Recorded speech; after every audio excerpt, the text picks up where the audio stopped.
আজ 17ই জুন পশ্চিম ত্রিপুরা জেলা পুলিশের অধীনে আরবান পুলিশ স্টেশনগুলিতে একটা স্পেশাল এনডিপিএস রেড সংঘটিত হয়।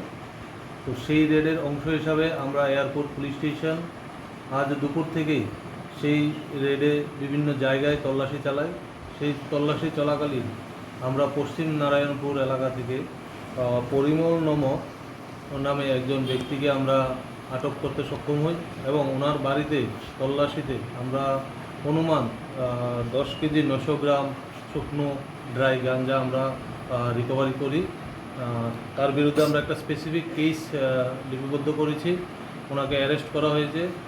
আর তার পাশাপাশি আমরা বিভিন্ন জায়গায় নারায়ণপুর, উষাবাজার, গান্ধীগ্রাম, দুর্গাবাড়ি, নরসিংগড় এলাকায় আমরা তল্লাশি চালাই।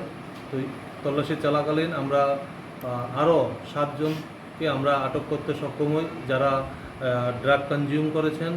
তো আমরা পুরোপুরি তদন্ত করছি কোথায় থেকে ড্রাগ কনজিউম করেন, প্রকিউর করেন এবং যে পরিমল নম্বর কাছ থেকে আমরা যে গাঁজাগুলো পেয়েছি সেগুলো কোথায় থেকে প্রকিউর করেছেন।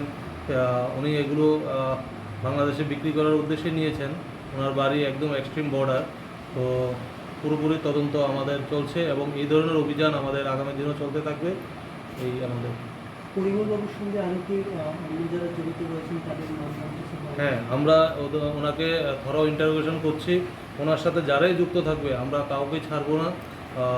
অ্যান্টি ড্রাগ এবং ড্রাগ ফ্রি স্টেট যে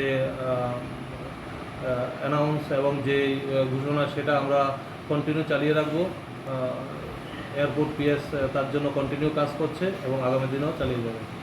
স্যার, ড্রাগসের সঙ্গে যারা যুক্ত তারা কি সবাই ড্রাগস সেবনকারী নাকি বিক্রেতাও রয়েছে কেউ একজন? না, ড্রাগসের প্যাডলার হিসাবে, ব্যবসায়ী হিসাবে আমরা পরিমল নমকে গ্রেপ্তার করেছি। ওনার বিরুদ্ধে স্পেসিফিক কেস হয়েছে, বাকিরা ড্রাগস সেবনকারী। আচ্ছা স্যার, পশ্চিম নারায়ণপুর যাওয়ার রাস্তায় একটা বিএসএফের বিউপি আছে যেখানে প্রতিদিনই চেকিং করা হয়। তো আমাদের প্রশ্ন এটাই যে ওই জায়গাতে যাওয়া বিএসএফকে নিয়ে কোনো কি প্রশ্ন উঠতে পারে কি?